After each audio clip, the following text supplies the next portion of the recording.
So hey guys good morning. So বৰ্তমান বাজি আছে 9:30 আৰু আমি এফালে গৈ আছোঁ।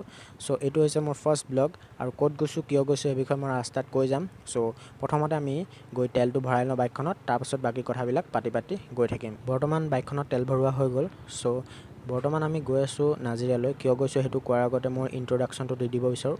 মোৰ নাম হৈছে মইনুদ্দিন আহমেদ আৰু মোৰ চেনেলটোৰ নামো হৈছে মইনুদ্দিন আহমেদ। সো মোৰ ভিলেজখনৰ নাম হৈছে, মানে যোনখন ঠাই আপোনালোকে বৰ্তমান চাই আছে সেইখন নাম হৈছে চন্তক। বেছিভাগে চন্তক বিহুবৰ বুলি ক'লে চিনি পায় ঠাইডোখৰ। সো বেছিভাগে চিনি পাবই চাগে। সো আজি আমি নাজিৰালৈ যোৱা কাৰণটো হৈছে আমাৰ কলেজত 6M মানে BA 6M যিখিনি ছ'চিয়'লজি ডিপাৰ্টমেণ্ট, মানে মোৰ ছ'চিয়'লজি ডিপাৰ্টমেণ্টৰ হয়। সো আজি আমাৰ বিদায় মিটিং পাতিছে। সো তালৈ আমাক নিমন্ত্ৰণ কৰিছে আমাৰ জুনিয়ৰখিনিয়ে, সো আৰু ছাৰ বাইদেউসকলে। সো তালৈ সেই সভাখন মই এটেণ্ড কৰিবলৈ বৰ্তমান গৈ আছোঁ। সো আপোনালোকে দেখিছে ৰাস্তাটো কেনেকুৱা অৱস্থা হৈ গৈ আছে। ডাম্পাৰবিলাকৰ পৰা একো মানে হেৰি কৰিব নোৱাৰি, দেখিছে নহয়। মানে কি ক'ম আৰু, বলক এতিয়া আগবাঢ়োঁ। বেলেগ এটা ৰাস্তা দি যাব লাগিব। এইটো ৰাস্তা দি গ'লে মোৰ ইউনিফৰ্মৰ মানে কি গতি হ'ব মই নিজেই ভাবিব নোৱাৰিম। সো আমি অলপ বেলেগ এটা ৰাস্তা দি যাম, মানে গড় ৰাস্তা দি যাব লাগিব। সো এইফালে এতিয়া আমি সোঁহাতে সোমাই দিম, সোমাই পেলাই আমাৰ চন্তক হাইস্কুলৰ আগেদি গড় ৰাস্তাত উঠি তাৰপাছত শিমলুগুৰি হৈ নাজিৰালৈ যাম। সো বলক যাওঁ। অৱশেষত মই গড় ৰাস্তাত উঠিলোহি। সো আজিৰ এই ব্লগটো বনোৱাৰ মূল উদ্দেশ্য হৈছে যে যিহেতু আজি মোৰ কলেজ লাইফৰ লাষ্ট ডে', সো আজিৰ এই দিনটো মই মোৰ মোবাইলত ছেভ কৰিব বিচাৰিছোঁ আৰু লগতে আপোনালোকৰ সৈতে শ্বেয়াৰ কৰিব বিচাৰিছোঁ। সো সেইবাবে মই আজিৰ এই ব্লগটো বনাইছোঁ। এই ব্লগটো মই একশ্যন কেমেৰা দি বনোৱা নাই, মোৰ মোবাইলেদিয়ে বনাই আছোঁ। সো যদি কোনোবা মোৰ ঘৰৰ ওচৰৰ কোনোবাই চাই আছে তেনেহ'লে ক'ব বিচাৰোঁ যে আপোনালোকে মোক ৰাস্তাই ঘাটে যি টি কৈ পেলাই ডিম'টিভেট কৰিবলৈ চেষ্টা নকৰিব। সদায় মটিভেট কৰিবলৈ চেষ্টা কৰিব, কেৱল মোকেই নহয়, যিকোনো ল'ৰা ছোৱালীয়ে যদি কিবা চেষ্টা কৰে কৰিবলৈ তেতিয়াহ'লে তেওঁলোকক মটিভেট কৰিব, ডিম'টিভেট কেতিয়াও নকৰিব। আৰু যাতে আপোনাকো কোনো ডিম'টিভেট নকৰে, ময়ো চেষ্টা কৰিম যাকে পাওঁ তাকে মটিভেট কৰিবলৈ। সো আজি যিহেতু আমাৰ লাষ্ট ডে' মানে বিদায় আজি, সো আজি মোৰ লগৰকেইটাও অতি সোনকালে আহি পাবহি কলেজ। সো মই সোনকালে গৈ পাব লাগিব আৰু তেওঁলোকৰ সৈতে অলপ টাইম মই স্পেণ্ড কৰিব বিচাৰিছোঁ। সো সেইবাবে অকণ সোনকালে যাব বিচাৰিছোঁ, গতিকে যাওঁ বলক।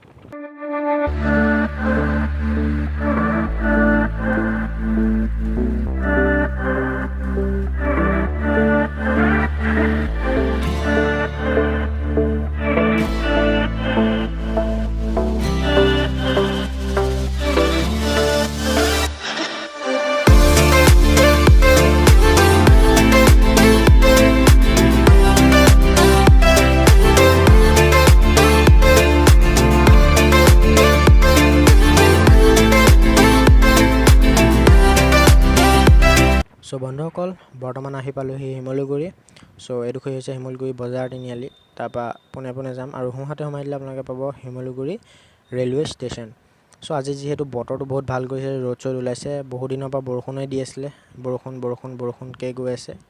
সো আজি অলপ ভাল লাগিছে আৰু ৰ'দ চ'দ দিয়ক আৰু সকলোৰে কামবিলাক ভালদৰে হওক। বৰষুণ দি থাকিলে যিহেতু কাম নহয়, যিকোনো কাম কৰিব নোৱাৰি, অলপ ওলাই মেলি অহা কাম বা ক'ৰবাত যাবলগীয়া কামবিলাক কৰিব নোৱাৰি। ঘৰৰ ভিতৰত থকা কামবিলাক কৰিব পাৰি বাৰু, কিন্তু যিহেতু বেছিভাগ কামেই নহয়, সো ৰ'দ দিলে অলপ ভালো লাগে, বৰষুণ দিলেও ভাল লাগে, কিন্তু একেৰাহে দি থাকিলে ভাল নালাগে। আৰু এটা কথা গম পালোঁ যে কণ দাই এইকেইদিনতে লাডাখ ৰাইডটো আকৌ ষ্টাৰ্ট কৰিব, মানে লাডাখলৈ আকৌ যাব ৰাইড কৰিবলৈ। সো তেওঁলৈ বহুত শুভেচ্ছা থাকিল, যাতে তেওঁ ভালে ভালে গৈ লাডাখ ৰাইডটো কৰি আকৌ ভালে ভালে ঘৰলৈ উভতি আহিব পাৰে। আৰু কণ দাৰ সঁচাকৈ মোৰ এজন ফেভৰেট ৰাইডাৰ হয় আমাৰ অসমৰ, বিকাশ দা, কণ দা আৰু বহুকেইজন আছে, সমীৰণ দা, তেওঁলোকৰ যিটো মানে বিকাশ দাহঁতৰ গ্ৰুপ আৰু কণ দাৰ যিহেতু অকলশৰীয়াকৈ ব্লগ বনায়, এতিয়া যদি গ্ৰুপত কৰিব মই নাজানো, ভালদৰে চিনি নাপাওঁ তেওঁলোকক। সো তেওঁলোকলৈ বহুত শুভেচ্ছা থাকিল। বিকাশ দাহঁতেও চাগে আকৌ ৰাইড ক'ৰবাত ষ্টাৰ্ট কৰিব চাগে, বহুত দিন ৰাইডলৈ যোৱা নাই। সো অতি সোনকালে ৰাইডবিলাক কৰিলে ভাল লাগিব, ভিডিঅ'বিলাক চাবলৈ পাম। যিহেতু আমি নতুনকৈ ষ্টাৰ্ট কৰিছোঁহে, আমি ইমান এতিয়ালৈকে ডাঙৰ হোৱা নাইগৈ যে ডাঙৰ ৰাইডটো কৰিব নোৱাৰোঁ, যিহেতু ঘৰৰ ওচৰতে বনাব পাৰিম আৰু। সো বৰ্তমান এতিয়া আহি পালোহি বালিঘাট। এইফালে আছে গড়গাঁও কলেজ। সো গড়গাঁও কলেজলৈ আপোনালোকে যদি আহিছে তেতিয়াহ'লে কমেণ্ট কৰি ক'ব। সো এতিয়া আমি যাম নাজিৰালৈ। সো এতিয়া এইফালেদি গৈ আপোনালোকৰ বালিঘাট ব্ৰিজখন পাৰ হ'লে মই নাজিৰা পাই যাম। ব্ৰিজখন নামিয়ে অলপ আগলৈ গ'লে আপোনালোকে স্বৰ্গদেউ চুকাফাৰ প্ৰতিমূৰ্তিটো দেখা পাব। প্ৰতিমূৰ্তিৰ বাকীখিনি ঠিকেই আছিলে, কিন্তু তেওঁৰ মুখমণ্ডলখন আৰু অকণ ভাল হ'লহেঁতেন যদি ইচ্ছা কৰিলে হয়, তেওঁলোকে আৰু অলপ ভালকৈ বনাব পাৰিলে হয়। কাৰণ যোৰহাটতো তেওঁৰ এটা প্ৰতিমূৰ্তি আছে, আপোনালোকে যদি গৈছে সেই মিউজিয়ামটোলৈ তেতিয়াহ'লে দেখিব। যদি নাই যোৱা আপোনালোকে এবাৰ গৈ চাব, তাত বহুত মানে ধুনীয়া বস্তু আপোনালোকে দেখা পাব। তেওঁৰ এটা ডাঙৰ প্ৰতিমূৰ্তি আছে, লগতে আমাৰ অসমীয়া সংস্কৃতিৰ সৈতে জড়িত বহুত বস্তু আছে। অকল অসমৰ বুলিয়ে নহয়, উত্তৰ পূৰ্বাঞ্চলৰ বাকী যিসকল জনগোষ্ঠী আছে বা সকলোৰে মানে যিবিলাক সংস্কৃতি, তেওঁলোকৰ সাজপাৰকে ধৰি তেওঁলোকৰ যি সংস্কৃতি সকলোবিলাক তাত সংৰক্ষণ কৰা হৈছে। আপোনালোকে গৈ এবাৰ চাব পাৰিব। চ' ইচ্ছা কৰিলে আপোনালোকে এবাৰ গৈ চাই আহিব। চ' এতিয়া আমি পালোহিয়ে, ব্ৰিজখন নামি অলপ আগলৈ গ'লে এই প্ৰতিমূৰ্তিটো দেখা পাম, কিন্তু মই যিহেতু মোবাইলটো কেমেৰা এংগেলটো চেঞ্জ কৰিব নোৱাৰিম, আপোনালোকক ভালদৰে দেখাব নোৱাৰিব পাৰোঁ। চ' আপোনালোকে যদি নাজিৰালৈ আহে দেখা পাব, ইয়াত এইফালে আপোনালোকৰ সোঁহাতে দেখিছে চাগে প্ৰতিমূৰ্তিটো। চ' এইটোৱে প্ৰতিমূৰ্তি। তাৰপৰা অলপ আগলৈ গ'লে আমি এতিয়া নাজিৰা চাৰিআলি পাম।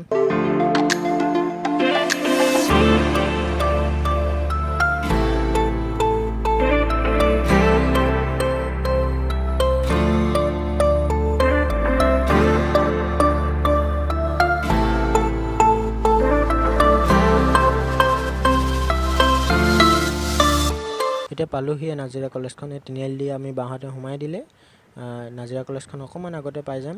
চ' এতিয়া কলেজত নোসোমোৱাৰ আগতে আপোনালোকক কওঁ যে ভিতৰত মই ভিডিঅ' বনাব নোৱাৰিব পাৰোঁ। চ' আপোনালোকক যি অকণ ক্লিপ পাৰিম সেইকণকে দেখাবলৈ চেষ্টা কৰিম।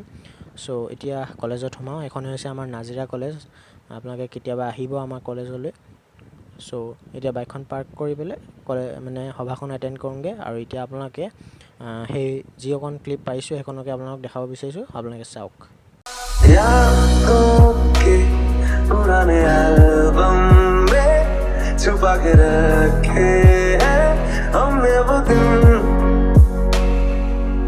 गुल्लक में पड़ी चवन्नी सी बचा के रखे